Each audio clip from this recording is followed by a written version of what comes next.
A police officer has been suspended for arresting two young children at school. Young, we're talking 6 years old and 8 years old. They were arrested in two separate incidents on misdemeanor charges. That officer now under an internal investigation. Liza Lucas is at the 11 Alive Bridge monitoring the reactions coming in on social media. And Liza, I imagine they're pretty strong. The police department says this officer did not follow protocol.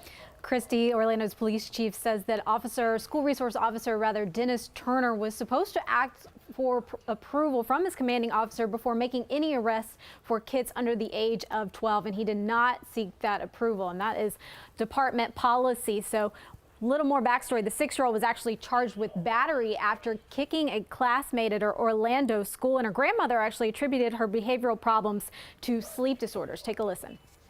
No 6-year-old child should be able to tell somebody that they had handcuffs on them and they were riding in the back of a police car and taken to a juvenile detention center to be fingerprinted, mugshot.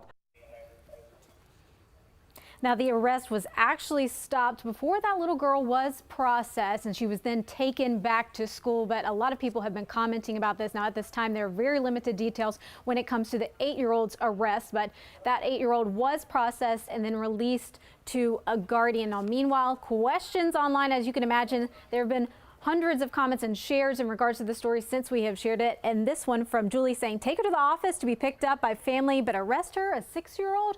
A lot of people wondering and wanting more details about this, and we'll keep you posted on air and online. Let us know your reaction to this story. Use #MorningRushATL. And in the meantime, Chesley, over to you for one thing to know about today's